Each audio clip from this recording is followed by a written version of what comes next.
Hello नमस्कार बच्चों। आज की जो अपनी कक्षा होगी वो है अपना जो कक्षा 10 की जो प्रश्नावली 16 की है ना, जिसमें हम घन गलाब मतलब क्षेत्रफल और आयतन वाली बात करते हैं ना, वो आपकी ये प्रश्नावली है। इसमें हम घन घनाभ बेलन शंकु है जो इनके बारे में सबके बारे में हम देखेंगे। इसके अलावा गोला भी आपके पास में है। तो 1-2 पार्ट जितने भी बनते हैं, 3 पार्ट जितने भी बनते हैं, आराम से पढ़ेंगे, थोड़ा थोड़ा पढ़ेंगे, ठीक है। तो सबसे पहले अगर चैनल को आपने सब्सक्राइब नहीं किया तो सबसे पहले आप इसको सब्सक्राइब कर लें और बेल आइकन को प्रेस कर दें, ताकि जैसे नया वीडियो अपलोड हो आपको उसका नोटिफिकेशन मिल जाए, ठीक है। तो स्टार्ट करते हैं। मैं आपको किसी भी प्रकार का सूत्र नहीं कराऊंगा, पहले कोई भी प्रकार के सूत्र नहीं लिखाने जा रहा हूँ।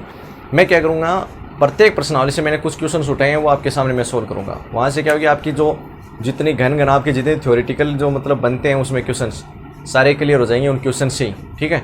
सारे क्वेश्चन नहीं लेंगे अपन, अपने को क्वेश्चन क्लियर करना है। जरूरी नहीं है वो 10 क्वेश्चन करें या 4 क्वेश्चन करें, अगर 4 से क्लियर होता तो वो ठीक है। अब आपके पास में रिवीजन करना आपको ज़्यादा, ठीक है। चलो स्टार्ट करते हैं फिर। देखो पहला क्वेश्चन है आपका 16.1 में। मैं क्वेश्चन बोलूँगा, जो क्वेश्चन मैं बोलूँगा आपको वो नीचे यहाँ पे स्क्रीन जो है उस पर भी आपको दिख जाएगा, ठीक है। देखिए पहला क्वेश्चन है, इसमें आपका सरल क्वेश्चन नहीं करवाऊँगा मैं, मतलब ये आप कर सकते हो। मैं ऐसे क्वेश्चन करवाऊँगा जो थोड़े से अच्छे क्वेश्चन है। फॉर एग्जाम्पल जैसे सबसे पहले मैं लेता हूँ 5 का क्वेश्चन। इसमें बगैर ढक्कन का एक बक्सा है, मतलब एक आपके पास में संदूक का एक बक्सा है जिसके ऊपर ढक्कन नहीं है, और उसकी जो लकड़ी है उसकी मोटाई कितनी है, 3 सेंटीमीटर है। अब आपको उससे देखो जो आपका बक्सा है उसके जो बाहर की विमाएं हैं वो आपके 146 से 116 और 83 दे रखी हैं। तो अंदर की ओर पेंट कराने का खर्चा ज्ञात करो, और पेंट की जो दर है वो 2 रुपये प्रति 1000 है। देखना आपको इसमें क्या क्या चीज़ दे रखी है। ये आपका 4 नंबर का कितने का है, हाँ जी 5 नंबर का क्वेश्चन आपका है ना, 16.1 में 5 नंबर का क्वेश्चन है, ठीक है। अब देखना इसमें आपको जो बाहरी, मैं इसको ऐसे लिख रहा हूं कि बाहरी विमा में आपकी क्या होती है, लंबाई चौड़ाई और ऊंचाई तीनों आती है ना। तो लंबाई आपके 146 सेंटीमीटर दे रखी है, चौड़ाई आपको दे रखी है 116 सेंटीमीटर, ऊंचाई आपको दे रखी है 83 सेंटीमीटर। अब देखना इसमें अच्छा क्वेश्चन है, ये समझने लायक क्वेश्चन है। इसने ये कहा है कि उस लकड़ी की मोटाई कितनी है, मोटाई आपको दे रही है 3 सेंटीमीटर, ठीक है। अब यहां से थोड़ा ध्यान में रखना। अब देखो आपको विमाई दे रखी है बाहर, रंग करना है आपको अंदर, तो आपको विमाई भी अंदर की निकालनी होगी। तो सबसे पहले आप आंतरिक विमाई निकालो इसकी आप क्या निकालोगे, आंतरिक विमाई। आंतरिक क्यों निकाल रहे हो, क्योंकि रंग आपको अंदर करना है, तो आपको जो पृष्ठीय क्षेत्रफल निकालना होगा। देखो एक चीज ये ध्यान में रखना, जब भी आपको कवर करने की बात कर रहा हो, रंग करने की बात कर रहा हो, इसका मतलब क्षेत्रफल की बात कर रहा है, ठीक है। जैसे मान लो कई बार कहता है ना कि आपको कवर लगाना है, कोई संदूक है या फिर कोई और अलमारी है, बक्सा है, कुछ भी ऐसा आपको बोलता है, या फिर आपको बोलते हैं कि रूम है, रूम के चारों तरफ आपको रंग करना है, ऐसा कोई क्वेश्चन आता है, इसका मतलब वो क्षेत्रफल की बात करता है। भाई कभी भी रंग आप ऐसे हवा में तो नहीं करोगे ना। फिर एक चीज आती है कि आपको अंदर पानी भरना है किसी बक्से में, या कोई बर्तन हो सकता है, वो कैसी भी आकृति का हो, उसमें आपको पानी भरना है लिक्विड, या फिर ऐसे कहूं कि उसको भरना है आपको, तो इसका मतलब आयतन की बात कर रहा है। पहले तो इन चीजों को आपको समझना होगा। तो उसकी इसकी बात कर रहा है आयतन की, ठीक है। अब यहां पे वो कलर की बात कर रहा, मतलब क्षेत्रफल की बात करेगा। क्षेत्रफल अंदर करवा रहा है ना, तो आप उस लकड़ी के अंदर तो नहीं कर सकते, लकड़ी की या तो बाहर होगा या अंदर होगा, तो आपको अंदर चाहिए, तो वो 3-3 सेंटीमीटर का जो फर्क है ना वो कम करना पड़ेगा आपको। तो लंबाई में देखना, तो इसकी लंबाई क्या हो जाएगी, 140 सेंटीमीटर। अब 140 कैसे हुई, मैं पहले लिख देता हूं। चौड़ाई जो होगी वो होगी 110 सेंटीमीटर, और जो ऊंचाई होगी ना वो होगी 80 सेंटीमीटर।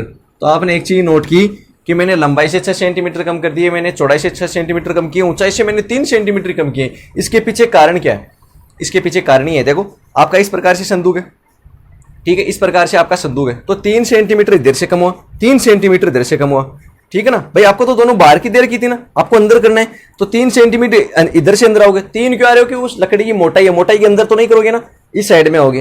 3 इधर से कम हो गया, 3 इधर से। वैसे ही चौड़ाई में ऐसे 3 इधर से कम है, 3 इधर से, फिर ऊंचाई में जाओगे ऐसे, तो जो पेंदा है नीचे संदूक का उसका तो 3 कम हो जाएगा, लेकिन ऊपर क्या नहीं है, उसके बिना ढक्कन का, ढक्कन नहीं है ना, तो ढक्कन वाली जो 3 सेंटीमीटर वो कम नहीं होगी ऊंचाई में से, तो इसलिए ऊंचाई में से केवल 3 कम होगी, जबकि लंबाई और चौड़ाई में 6 कम हो जाएगी, ठीक है ये चीज। अब आपको आंतरिक विमा मिल गई।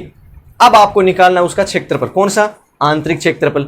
अब आपने देखा बगैर ढक्कन का हो, उसके ढक्कन नहीं है संदूक के। जैसे आप थोड़ी देर के लिए एक रूम एज्यूम कर लो, या आपको संदूक दिमाग में आ रहा होगा, संदूक का नाम लेते ही दिमाग में आ गया, उसके ऊपर ढक्कन नहीं है। तो पहले देखो एक तरीका सबसे बढ़िया तरीका जो है उसका क्षेत्रफल निकालने का, एक तो ये होता है सबसे आप पहले आप लगाओ संपूर्ण का जो उसका पृष्ठीय क्षेत्रफल है वो लगा लो। ये विमाएं आपकी सूत्र क्या होता है, 2 कोष्टक लंबाई गुणा चौड़ाई, चौड़ाई गुणा ऊंचाई प्लस ऊंचाई गुणा लंबाई। उसको निकाल कर फिर आप उसमें से माइनस करो उस ढक्कन का क्षेत्रफल। एक तरीका तो ये है। इसके अलावा एक तरीका और है निकालने का, वो क्या है, पहले आप उस संदूक की 4 दीवारों का क्षेत्रफल निकालो। जैसे आप रूम की बात करते हो ना, ये दीवार ये दीवार ये दीवार और ये पीछे वाली दीवार, ऐसे चारों दीवारों का। फिर उससे एक जो संदूक का पेंदा है उसका अलग से निकाल लो, फिर दोनों को जोड़ दो। ठीक है, तो मैं ये जो दूसरा तरीका ये काम में ले रहा हूं। पहले मैं क्या निकाल रहा हूं, संदूक की चारों दीवारों का क्षेत्रफल, चारों दीवारों का। अब आपको कमरे की 4 दीवारी हो चाहे संदूक की 4 दीवारी हो, है तो घनाभाकारी ना, तो इसका एक सूत्र होता है 2 कोष्टक लंबाई प्लस से चौड़ाई गुणा ऊंचाई। ये आपने पढ़ा होगा कमरे की 4 दीवारों का क्षेत्रफल। ये सेम वही आपको यहाँ पे काम लेना है। अब देखना 2 कोष्टक लंबाई कितनी है, अब ये लंबाई भूल जाओ आप, ये विमाएं है ना ये भूल जाओ, क्योंकि आपको बाहर कलर करना ही नहीं, करना ही अंदर ही आपको। तो 140 प्लस 110, ऊंचाई कितनी देर की आपको 80। अब इसको सोल्व किया आपने, 2 गुणा ये हो गए 250 और ये हो गए 80।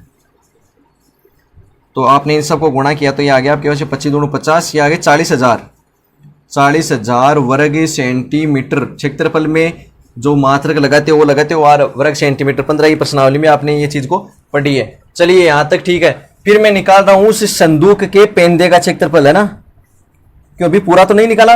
कलर तो पेंदे में भी तो करना होगा, ऐसे थोड़ी 4 दीवारों को ही करेंगे, पेंदे में भी करेंगे कलर। तो संदूक के पेंदे का लिख सकते हो या तल का ना, संदूक के तल का क्षेत्रफल। देखो ये तो हो गया area of 4 walls, area of 4 walls, और ये हो गया एरिया ऑफ बॉटम। ठीक है, इसका क्या होगा, लंबाई गुणा चौड़ाई। अब देखो यहां से मैं लिख रहा हूं लंबाई गुणा चौड़ाई, तो लंबाई तो कितनी है 140 और ऊंचाई कितनी है, चौड़ाई कितनी 110 है। जब मैंने इन दोनों को गुणा किया तो ये हो गया 15,400 वर्ग सेंटीमीटर। सर समझ में आ गया यहां तक कि ठीक है, तल का निकाल रहे हो आप ये भी, लेकिन आपने लंबाई गुणा चौड़ाई क्यों लगाया भाई, तल तो दिख ही रहा आपको, तल में ऊंचाई तो है नहीं, तल में एक तो तल तो ऐसे लंबा होगा और ऐसे चौड़ा होगा। ठीक है, तो उसका क्षेत्रफल ही तो निकालना है, लंबाई गुणा चौड़ाई हो जाएगा। अब पहले मैं दोनों का क्षेत्रफल, कंप्लीट संदूक का क्षेत्रफल निकालता हूं। ठीक है, तो मैं निकाल रहा हूं संदूक का कुल आंतरिक पृष्ठीय क्षेत्रफल, या कुल पृष्ठीय क्षेत्रफल भी लिख सकते हो, लेकिन यहां पे हम अंदर कर रहे हैं ना, तो अंदर ये लिखना ज्यादा ठीक रहेगा, आंतरिक पृष्ठीय क्षेत्रफल। तो आपने देखो एक तो निकाला 40,000, एक निकाला आपने 15,400, तो दोनों को जोड़ दो, 40,000 प्लस 15,400, इन दोनों का हमने जोड़ा तो ये हो गया 55,400 वर्ग सेंटीमीटर। चलिए जी यहां तक आ गया समझ में। अब क्षेत्रफल तो निकाल लिया, अब क्या करना है आपको, रंग करना है उसके। तो रंग के लिए आपको देखो देर का 2 रुपए प्रति वर्ग सेंटीमीटर, सॉरी 2 रुपए प्रति 1,000 वर्ग सेंटीमीटर। तो आप यहां पे लिखना कि 1,000 वर्ग सेंटीमीटर क्षेत्र पर रंग करने का खर्च, ये आपको दे रखा है 2 रुपए। तो पहले यहां से आप निकालो 1 वर्ग सेंटीमीटर पर रंग करने का खर्च, है ना। आप निकालोगे 1 वर्ग सेंटीमीटर पे रंग करने का खर्च, वो होगा 2/1000। और आपको कितने का पूछा है, 55,400। भाई आपको तो पूरे संदूक पर ही करना है ना, तो पूरे संदूक का कितना हो गया 55,400। तो वो कितना हो जाएगा आपके पास में 2/1000 गुणा 55,400। यहां से देखो 2 बिंदु से 2 बिंदु कैंसिल, जब आपने इसको गुणा किया तो ये आ गया 1108 और बट्टा में 10, तो एक अंक में पॉइंट लग जाएगा, तो 110 रुपए और 80 पैसे, 110 रुपए और 80 पैसे आपका क्या हो जाएगा, इसका आंसर हो जाएगा। आ रही चीज में कैसे करोगे, तो सबसे पहले आपको रंग करना कहाँ है, जहां रंग करना है उसका क्षेत्रफल निकालो। अंदर करना है तो अंदर की विमाएं चाहिए होंगी, बाहर करना होता बाहर की विमाएं दी हुई आपको पास में, इस चीज का आपको ध्यान रखना है इस क्वेश्चन में। ठीक है, आगे चीज में कैसे निकाला वो आपके सामने है पूरा तरीका, नहीं समझ में तो एक बार फिर से देख लेना इसको। चलिए फिर आपका क्वेश्चन है इससे अगला, एक घनाभ की लंबाई चौड़ाई और ऊंचाई का योग। आपको दे रखा है एक घनाभ की लंबाई चौड़ाई और ऊंचाई का योग 19 दे रखा है, और घनाभ का जो विकर्ण है वो आपको 11 दे रखा है। तो आपको पूछा है, क्या पूछा है आपको, घनाभ का संपूर्ण पृष्ठीय क्षेत्रफल। अब देखिए घनाभ का संपूर्ण पृष्ठीय क्षेत्रफल का सबसे पहले तो आपको सूत्र पता होना चाहिए कि सूत्र क्या होता है। ठीक है, घनाभ का संपूर्ण पृष्ठीय क्षेत्रफल का आपका सूत्र आपको पता होना चाहिए। चलिए, जो भी इसमें दे रखा है सबसे पहले तो वो चीजें नोट करो आप। आपको दे रखा है लंबाई प्लस चौड़ाई प्लस ऊंचाई, इन तीनों का योग दे रखा है। तो मैं एक काम करता हूं, इसको L plus B plus H से लिख लेता हूं। ठीक है ना, एक तो ये चीज आपको दे रखी है। ओके, 6 नंबर का क्वेश्चन मैंने बोल दी है, बाकी आपको स्क्रीन पे क्वेश्चन मिल भी जाएगा। एक तो ये चीज दे रखी है, इसके अलावा आपको एक दे रखा है विकर्ण है। तो यहां पूरा लिख सकते हो ऐसे कि घनाभ का विकर्ण कितना दे रखा है आपको, 11 सेंटीमीटर। भाई विकर्ण का क्या फॉर्मूला होता है, लंबाई स्क्वायर प्लस चौड़ाई स्क्वायर प्लस ऊंचाई स्क्वायर, कितना है 11 सेंटीमीटर। अब यहां से देखो मैं क्या कर रहा हूं, इस वर्ग को उठा रहा हूं, वर्गमूल को, है ना। तो वर्गमूल को उठाऊंगा तो दोनों साइड वर्ग करेंगे तो इधर तो हट जाएगा, इधर इसका हो जाएगा स्क्वायर। तो 11 का स्क्वायर कितना होता है 121। ये 2 समीकरण आ गई आपके पास में। चलिए यहां तक तो ठीक है सर, यहां तक तो समझ में आ रहा है। आगे क्या करें हम, अब देखना मैं क्या कर रहा हूं, मैं समीकरण 1 का वर्ग कर रहा हूं। मैंने यहां पे लिखा, अब क्यों कर रहा हूं वो इसको करने के बाद में समझ में आएगा आपको, है ना। समीकरण 1 का स्क्वायर करने पर तो देखना a का स्क्वायर मतलब L plus B plus H का स्क्वायर, इधर भी स्क्वायर कर दिया और 19 का भी स्क्वायर कर दिया। स्क्वायर दोनों साइड में होगा, एक साइड में तो होगा नहीं। अब इसका जो स्क्वायर है वो मैं खोल देता हूं, L square plus B square plus H square plus 2 into L B plus B H plus H L बराबर 19 का स्क्वायर होता है 361। अब यहां से देखो आप, ये जो 2 into L B B H और एच एल, ये किसका फॉर्मूला है, ये आपका संदू का संपूर्ण पृष्ठीय क्षेत्रफल का सूत्र होता है। तो आपको यही तो पूछा है इसमें, इसका मतलब ये चीज तो आपको पूछी है। यहां पे ये चीज ध्यान में रखना आपको, है ना। 2 into L B plus B H plus H L, यही पूछा है आपको इस क्वेश्चन में। तो ये चीज तो आपको एज इट इज रखनी है। और ये चीज देखो आपको गिवन है, इसका मान देखो आपके पास में ये रहा 121। तो आप क्या लिख सकते हैं, इसको समीकरण मान लो आपने दे दी 3 नंबर। अब यहां से आप लिख रहे हो समीकरण 2 व 3 से, तो ये जो L square B square plus H square है, इसकी जगह आप कितने रख सकते हो 121। तो मैंने इस पूरे की जगह मैंने रख दिया 121 और प्लस में इसको एजिटीज रखा। इसको एजिटीज क्यों रखा, मतलब जैसा था वैसा का वैसा इसलिए रखा क्योंकि आपको यही मान इसमें पूछा है। फिर देखना 2 into L B plus B H plus H L बराबर 361 माइनस ये जो 121 है ना, ये उस साइड में चला जाएगा, आपका माइनस का हो जाएगा। तो कितना जाएगा 240 वर्ग सेंटीमीटर। आगे चीज में, और यही आपको पूछा है कि घनाभ का पृष्ठीय क्षेत्रफल बताओ, यही तो होता है घनाभ का पृष्ठीय क्षेत्रफल। आगे चीज में कैसे करना है, तो आपको एक तो ये चीज गिवन है, एक ये चीज आपको गिवन है, ये 2 चीजें आपको गिवन है ना। तो मैंने समीकरण 1 का क्या कर दिया, स्क्वायर कर दिया, और ये स्क्वायर खोलने पर ये बन गया मेरे पास में। ठीक है, इसकी वैल्यू आपको दी गई थी, ये आपको पूछा था। तो आपको सबसे पहले तो ये चीज जरूर पता होनी चाहिए कि आपको पूछा क्या गया है ना। अगर आप कहीं पर भी भूल गए तो आगे वाला क्वेश्चन कर ही नहीं पाओगे फिर। चलो आप 8 का क्वेश्चन देखो तब तक।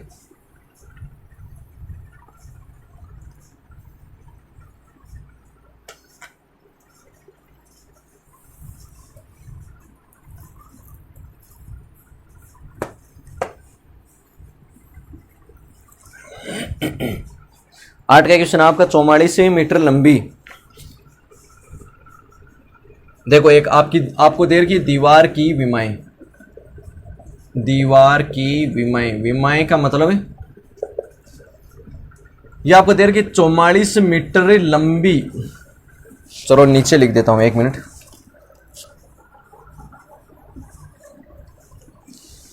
लंबाई तो कितनी देर की आपको 44 मीटर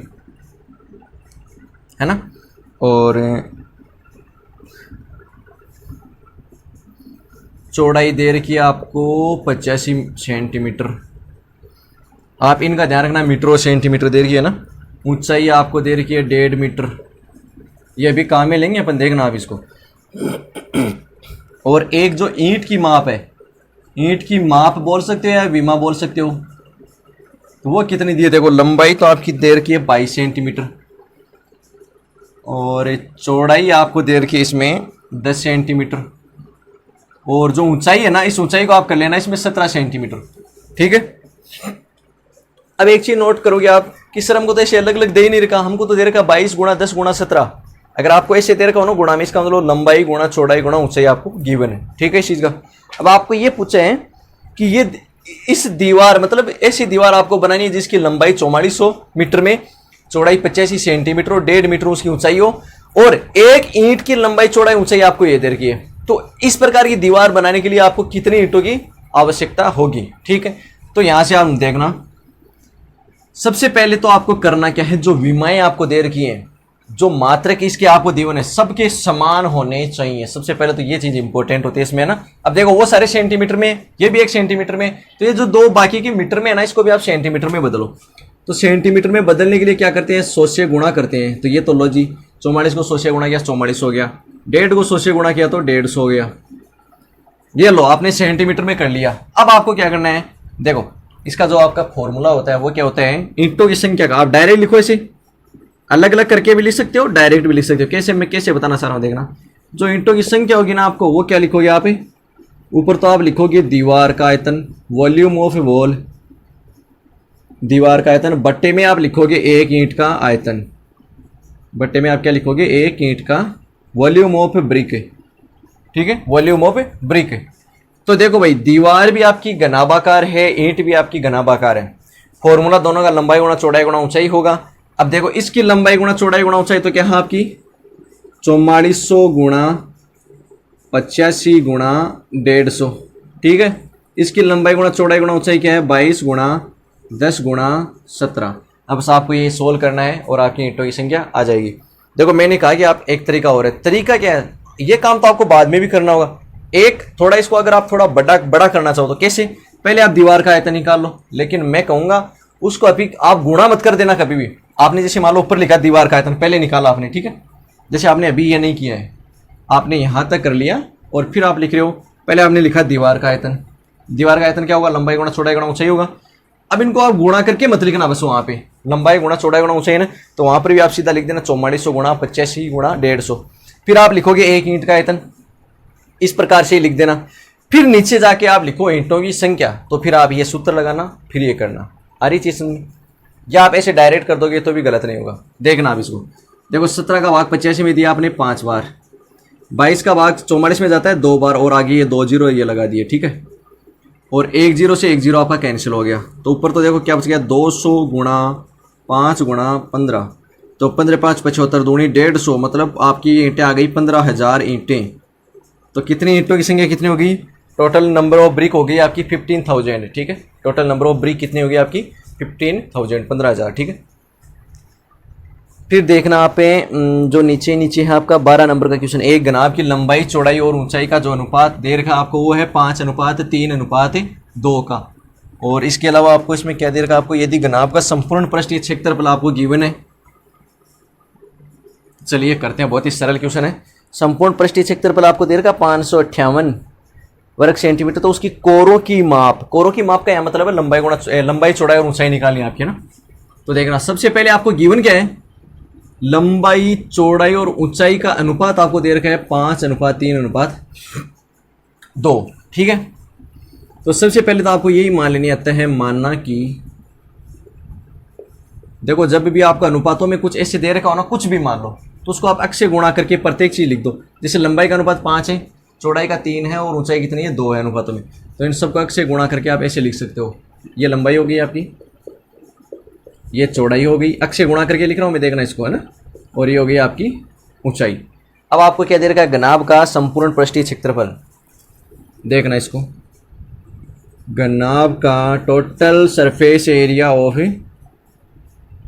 क्यूबॉइड, घनाभ का संपूर्ण पृष्ठीय क्षेत्रफल। चलिए भाई सूत्र लगाइए, 2 कोष्टक लंबाई गुणा चौड़ाई प्लस चौड़ाई गुणा ऊंचाई प्लस ऊंचाई गुणा लंबाई, है ना। फिर देखना 2 कोष्टक। अब देखो एक तरीका तो ये हो गया, हाँ ऐसे ही करो आप, ठीक है। अब ये आपको इधर जो पृष्ठीय क्षेत्रफल वो इसमें दे रखा है कितना है 558, लंबाई की जगह कितना है आपके पास में 5x गुणा 3x प्लस 3x गुणा 2x प्लस 2x गुणा 5x, ठीक है। ये चीज़ ये आपको 558 दे रखा है ना, दो कोष्टक। 5x और 3x को गुणा करेंगे तो 15, और x को x से करेंगे तो x स्क्वायर, फिर ये 6x स्क्वायर, और ये हो जाएगा आपका 10x स्क्वायर, है ना। इधर तो है आपका 558, ये हो जाएगा आपका 2 गुणा, देखो 15 और 6 21, और 10 कितने होते हैं 31, x स्क्वायर हो जाएंगे। ठीक है, तो कोई दिक्कत नहीं है। आपको तो चाहिए x का मान, तो ये x स्क्वायर का निकाल लेते हैं पहले। तो 558 में भाग दोगे आप 31 गुणा 2 का, जो ये 31 गुणा 2 था इसको मैंने नीचे ले लिया। ठीक है, अब देखो 31 का भाग दो आप इस 558 में, ये फिर 31 दूणों कितना होता है 62 होता है ना, तो आप डायरेक्ट 62 का भाग दोगे इसमें तो 9 बार जाएगा। कैसे पता चला, 9 दूणे 18, 9 से 54 और 1 55, 558 आ रहा है ना। तो आपको तो चाहिए x का मान, तो x बराबर क्या हो जाएगा √9, ये वैल्यू आएगी आपकी +-3। x का मान कितना हो गया +-3। लेकिन यहाँ पे देखो आपको अनुपातों में दे रखा है ना x गुणा में, कभी भी लंबाई चौड़ाई और ऊंचाई मतलब दूरी जब भी आप लिखो हमेशा प्लस में आती है, तो यहाँ से माइनस वाली वैल्यू नहीं होगी, आपको यहाँ से कौन सी वैल्यू लेनी है, जो प्लस वाली वैल्यू है वो ले लेनी है। ठीक है, चलिए x का मान आ गया, आपको अब लंबाई चौड़ाई और ऊंचाई निकालनी थी इसमें।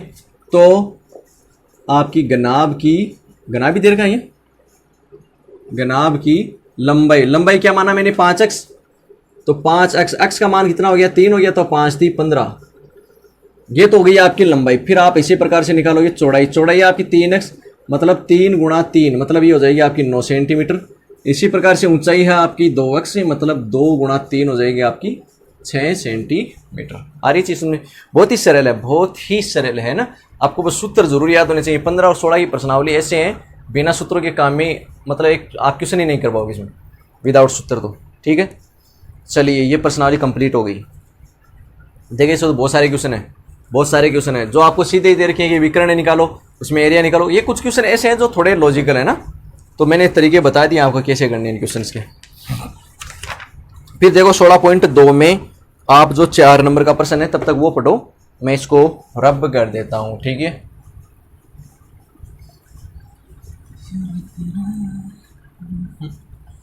बाकी सारे तारे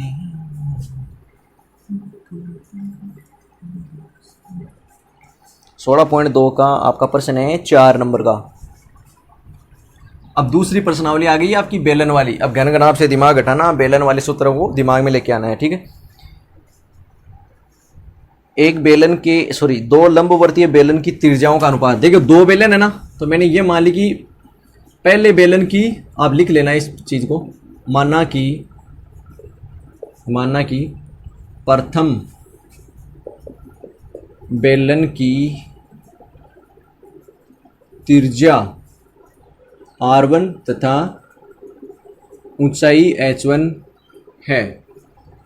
इसी प्रकार से जो दूसरा है, दूसरे बेलन की त्रिज्या तो है R2 और ऊंचाई क्या है आपकी H2 है। ठीक है, R1 R2 और H1 H2 है। अब देखो, अब आपको प्रश्न अनुसार आपको दे रखा है बेलन की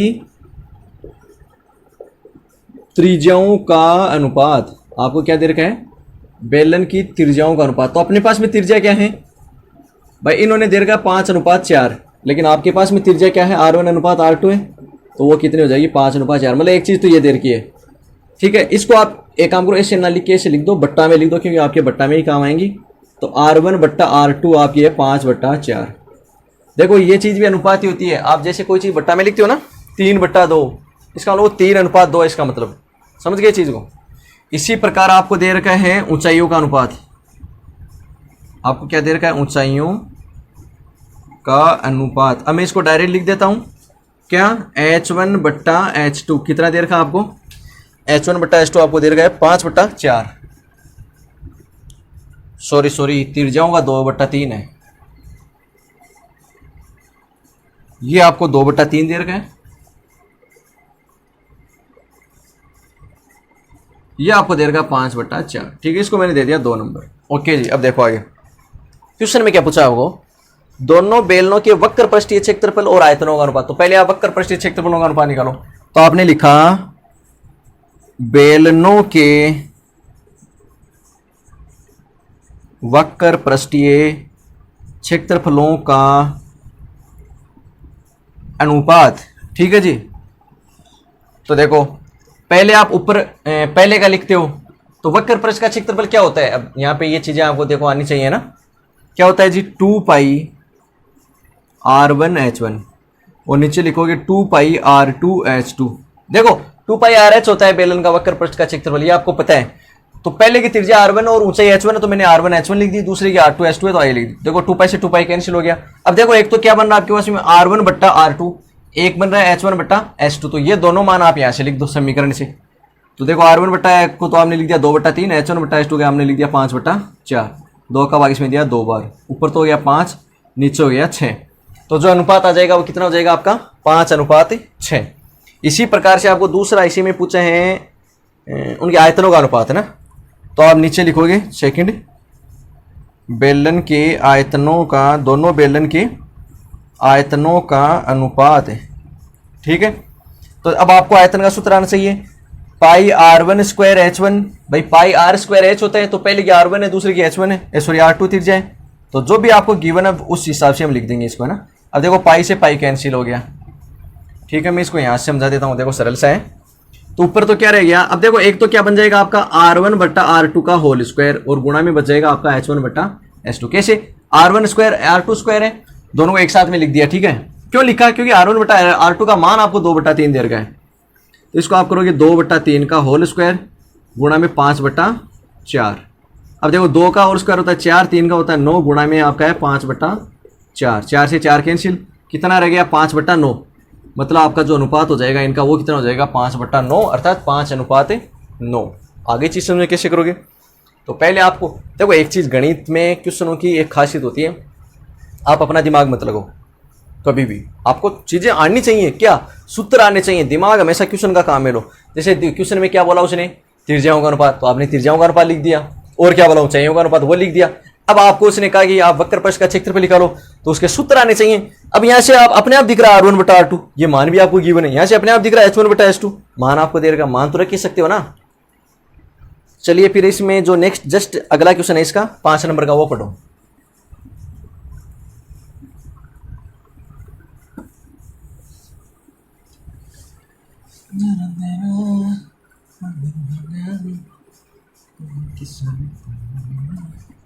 देखो जस्ट 5 नंबर का क्वेश्चन है, एक ठोस बेलन का संपूर्ण पृष्ठीय क्षेत्रफल।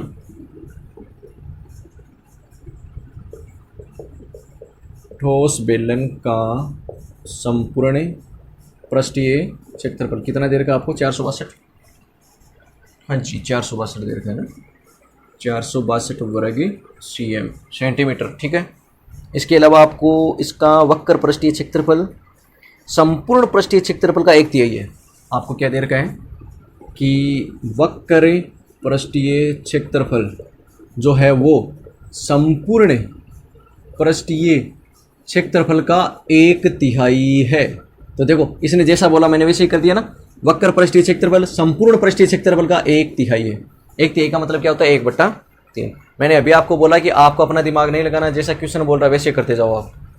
तो देखो पहले संपूर्ण पृष्ठीय देख दिया आपको, अब यहाँ से आप वक्र पृष्ठीय भी निकाल सकते हो। कैसे 1/3 गुणा ये आपको दे रखा 462, इसका आप भाग दोगे तो 3 का भाग इसमें कितनी बार जाएगा, 3 एकम 3, 3 पंजो 15, 3 4 12, मतलब 154 वर्ग सेंटीमीटर। देखिए आपको इसमें क्या पूछा है,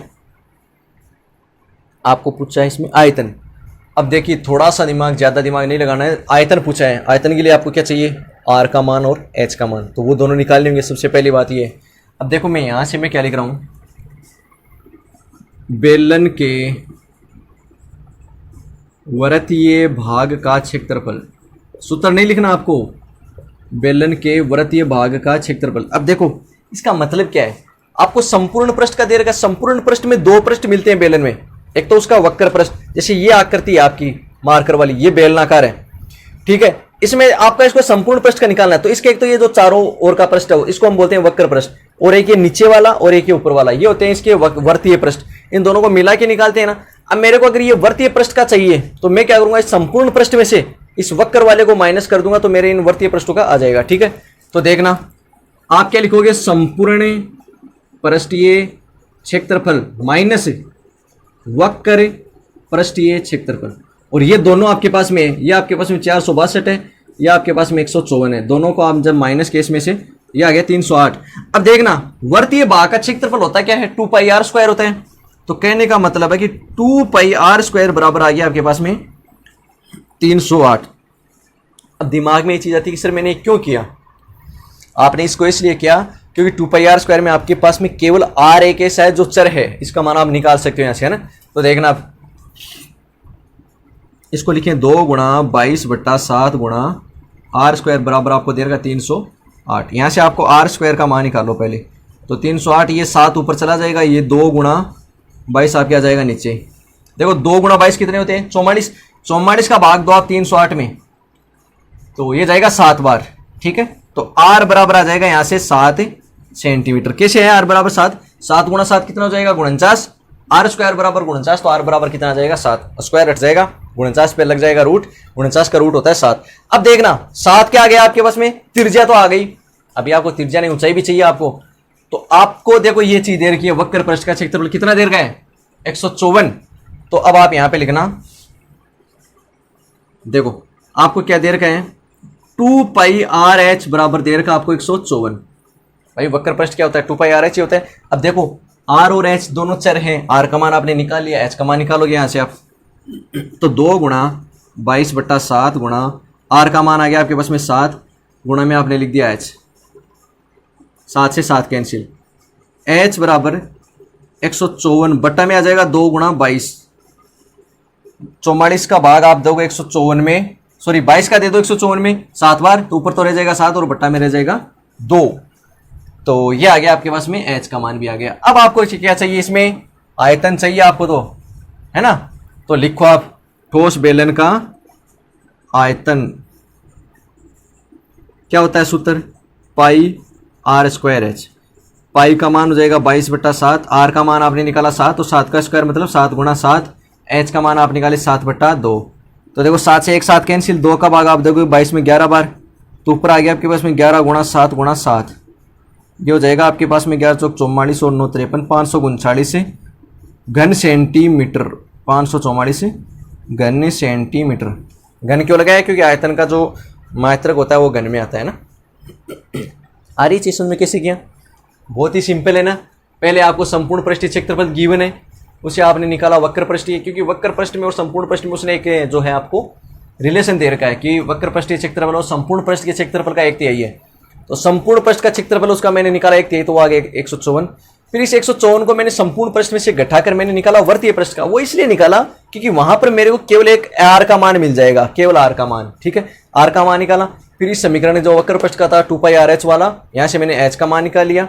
आर और एच का मान ही चाहिए था मेरे को आयतन निकालने के लिए, फिर मैंने आयतन के सूत्र में इस दोनों का मान को रख दिया, ठीक है। चलिए फिर देखो आप क्वेश्चन पढ़ना, इसमें मैं आपको क्वेश्चन बता देता हूं तब तक। हाँ जी, आप पढ़ो 10 नंबर का क्वेश्चन, मैं तब तक इसको मिटा देता हूं जल्दी से, आप तब तक पढ़ो 10 नंबर का क्वेश्चन, ठीक है।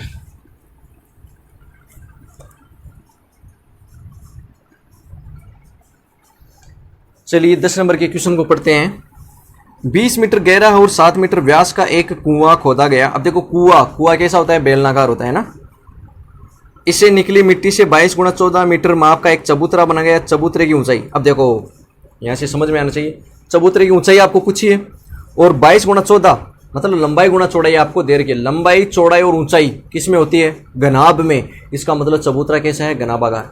जब भी आपको किसी एक चीज से दूसरी चीज बनाने के लिए बोली जाए तो वहां पर आप क्या लोगे, उन दोनों का आयतन काम में आपको लेना है, क्योंकि क्षेत्रफल से कभी चीजें नहीं बनती है। मैं कहूं आपको एक गोला दे दिया, इस गोले को पिघला कर आपको अन्य गोलियां बनानी है, या कुछ मान लो आप बेलनाकार चीजें कुछ बना रहे हो, कुछ भी बना रहे हो, तो आप उसको पिघलाओगे तभी तो बनेगा ना। पिघलाने का मतलब क्या, उसका आयतन को चेंज कर रहे हो आप, क्षेत्रफल चेंज नहीं होता है, क्षेत्रफल से मतलब ही नहीं है। अब आयतन को आपने चेंज किया, चेंज का मतलब कुछ आपके पास में बहुत बड़ा आयतन था, उसका आपने तोड़ के छोटे छोटे आयतन में अलग अलग कर दिया, तो वो होंगे तो हमेशा क्या, बराबर ही, ठीक है। होंगे वो क्या, हमेशा बराबर ही, ठीक है। तो देखना इसी चीज को मैं यहाँ पे काम में ले रहा हूं। तो सबसे पहले कुआं, हम पहले उसे कुएं से निकाली गई मिट्टी का आयतन लिखेंगे सबसे पहले, तो है ना। तो आप क्या लिखोगे, कुएं से भाई जो मिट्टी निकाली है उसी का तो चबूतरा बनेगा ना। कुएं से निकाली गई मिट्टी का आयतन। अब देखो कुएं से मिट्टी निकली है, मतलब कुआं कैसा है, बेलनाकार, तो आपको बेलन का आयतन वाला सूत्र लगाना है। क्या होता है, पाई आर स्क्वायर एच। चलिए जी, पाई का मान तो होता है 22/7 है ना, और आपका आर का मान कितना होता है, आर का मान कितना दिया इसमें, इसने ये बोला है कि 20 मीटर गहरा। देखो जब भी आप बेलन में बात करते हो, मतलब जैसे अगर मान लो टंकी ऊपर है, टंकी है थोड़ी देर के लिए, मान लो टंकी भी बेलनाकार होती है, आप बेलनाकार टंकी की बात कर लो थोड़ी देर के लिए। अगर ऊपर चल रहे हो तो हम ऊंचाई बोलते हैं, अगर आप नीचे जाते हो गहराई में तो हम नीचे जाते हो तो हम उसको क्या बोलते हैं, गहराई। काम हमेशा वो ऊंचाई का ही करता है ना। गहरा कितना देर का, आपको 20 मीटर, इसका मतलब एच का मान आपको 20 देर का है, और व्यास देर का 7 मीटर, इसका मतलब त्रिज्या कितनी होगी, 7/2। तो मैंने त्रिज्या को क्या लिख दिया, 7/2 गुणा 7/2, और ऊंचाई आपको दे रखी है 20। अब इसको सोल्व करो आप, 7 से 7 कैंसिल, 2 का भाग 20 में जाएगा 10 बार, 2 का भाग 20 10 में जाएगा 5 बार, तो ऊपर आ गया आपके पास में 22 गुणा 7 गुणा 5। इसको आपने सोल्व किया 770 घने सेंटीमीटर। अब देखो एक चीज़ आप सोल्व करो तो करो, ना करो तो भी मत करो, कोई फर्क नहीं पड़ेगा यहाँ से। फिर देखना, फिर आप लिखोगे मिट्टी से बने चबूतरे का आयतन, मिट्टी से बने चबूतरे का आयतन कितना है होता है। देखो चबूतरा कैसा है, घनाभ का क्या आकार का है, तो वो आपको निकालना है। ये आपको लंबाई और चौड़ाई इसमें दे रखी है आपको 22/14 है ना, हाँ जी 22/14 दे रखी है आपको, 22/14, और ऊंचाई आपको पूछी है। अब देखना आप यहाँ पे क्या लिखते हो, प्रश्नानुसार। ये मैंने क्यों लिखा प्रश्नानुसार, क्योंकि प्रश्न ने ये बोला है कि आपने कुएं से मिट्टी निकाली और उससे आपने क्या बना दिया, चबूतरा। तो जो मिट्टी निकाली उससे से चबूतरा बनाया, इसका मतलब दोनों का आयतन क्या होगा, बराबर। तो आप क्या लिखोगे, यहां से आपको लिखना पड़ेगा ये चीज है ना, कि कुएं से निकाली मिट्टी का आयतन, निकाली गई मिट्टी का आयतन जो होगा वही आपके किसके बराबर होगा, चबूतरे के आयतन के बराबर में। आप क्या लिखोगे, चबूतरे का आयतन। अब देखो कुएं से जो मिट्टी निकाली उसका जो घन सेंटीमीटर कितना है, मैं देर का आपको 770 है। चबूतरे का आयतन आपको कितना देर का है, 22/14 गुणा ऊंचाई, और आपको ये ऊंचाई तो चाहिए होती है इस क्वेश्चन में, तो 770 ये जो गुणा में नीचे आ जाएगा भाग में। अब देखो मैंने आपकी थोड़ी देर पहले आपको बोला था कि इसको आप गुणा करके मत लिखना। अगर आपको इसको 22/7/5 ही लिख देते हैं यहाँ से, 22/7/5, देखो 22 से 22 कैंसिल हो जाता है, कटने में ऐसा नहीं होती है ना। तो अगर आपको कुछ ऐसे क्वेश्चन मिले ना जहाँ से कुछ वो बना रहा है, वहां पे मैं आपको अभी बता देता हूं, आप इसको सोल्व करके मत लिखना, गुणा में लिख देना, क्योंकि वो चीजें आपको कटने वाली देगा। और अगर गोले से एक आपको गोले से बेलन बना रहा है, बेलनाकार चीजें बना रहे हैं, शंकुआकार बना रहा है, तो वहां पे उस पाई को भी चेंज मत करना, पाई को भी वैसे ही रहने देना, वो कैंसिल हो जाएगा वो। तो देखो पहले आपने इसमें दिया 22 का भाग 35 बार गया, तो ऊपर आ गया 35 बट्टा में आ गया 14, 7 का भाग 35 में 5 बार, इसमें जाएगा 2 बार है ना, तो ये आ गया 5/2 मतलब 2.5 सेंटीमीटर। तो कहने का मतलब क्या हो गया कि उस मिट्टी को जब आप घनाभ के आकार में से जमाओगे चबूतरे के रूप में, तो उसकी 22 सेंटीमीटर चौड़ा और 22 सेंटीमीटर लंबा और 14 सेंटीमीटर चौड़ा बनाओगे, और ऊंचाई जो आएगी उसकी वो कितनी आएगी, 2.5 सेंटीमीटर ऊंचा हो चबूतरा आपका बन जाएगा। ठीक है, फिर देखना इसमें आज का लास्ट क्वेश्चन करेंगे अपन, लास्ट का जो 13 का क्वेश्चन है इसमें, वही देखो आप, अच्छा क्वेश्चन है। एक खोखला बेलन,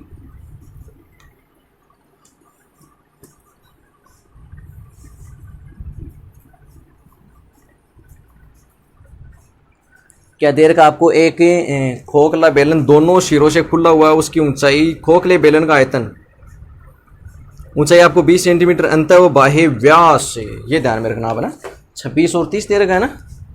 देखो आप लिख लेना, खोखले बेलन की ऊंचाई आपको दे रखा 20 सेंटीमीटर, बाह्य व्यास आपको दे रखा 30 सेंटीमीटर, बाह्य व्यास 3 सेंटीमीटर 30 दे रखा आपको, तो इससे बाह्य जो त्रिज्या आ जाएगी वो कितनी आ जाएगी, वो आ जाएगी आपकी 15 सेंटीमीटर। भाई त्रिज्या क्या होती है, व्यास क्या दी होती है, त्रिज्या। इसी प्रकार से आपको दे रखा है इसमें आंतरिक व्यास, वो दे रखा आपको 26 सेंटीमीटर, तो इससे आपकी जो आंतरिक त्रिज्या हो जाएगी ना, वो हो जाएगी 13 सेंटीमीटर, मतलब 26 का आधा कितना होता है आपका, 13 सेंटीमीटर। चलिए इतना ठीक है, आगे देखना। फिर ऊंचाई 20 लिख दिया आपने, ठीक है। इस खोखले बेलन का आयतन, अब देखो आयतन का फॉर्मूला आना चाहिए बस आपको, और कुछ नहीं है इसमें। तो खोखले बेलन का आयतन क्या होता है, पाई r1² माइनस r2² गुणा में h। पाई का मान 22/7। r1 मतलब जो बड़ी त्रिज्या है ना, जो बड़ी त्रिज्या आपकी कितना 15 है तो 15 का स्क्वायर, छोटी त्रिज्या 13 तो 13 का स्क्वायर गुणा में h आपको 20 13 का है। 22/7, 15 का स्क्वायर कितना होता है भाई 225 होता है, 13 का होता है 100, गुणंतर गुणा में हो गया 20, 225 बट्टा में हो गया 7, माइनस करो 15 में से 9 गया 6, हाथ की लगी 1 7, 22 में 7 घटाओगे 56, 20, 7 का 56 में जाएगा 20 बार है ना, सॉरी 8 बार, 7 8 56। तो देखना अब ऊपर क्या आ गया आपके पास 22 गुणा 8 गुणा 20, अब इसको गुणा करके लिखना आपको, तो 0 16 दूनी 32, 16 दूनी 32 और 3 3520 घन सेंटीमीटर, ये आ जाएगा आपको उसके खोखले बेलन का आयतन। चलिए आंसर देख लेते हैं, ये है ना 16.2 में लास्ट का क्वेश्चन 3520। चलिए ठीक है जी, यही आ रहा है ना। चलिए तो आज के लिए हम इतना ही पढ़ेंगे। इसमें आपको करना क्या है, आपके और जो कक्षा 10 के और भी साथी हैं या जो आपसे रिलेटिव जानते हैं ऐसे कुछ जो उनको समस्या आ रही है गणित में, उनके साथ में इसको क्या करना, आपको शेयर करना है और लाइक भी कर देना है और चैनल को सब्सक्राइब जरूर कर देना है। ठीक है, धन्यवाद।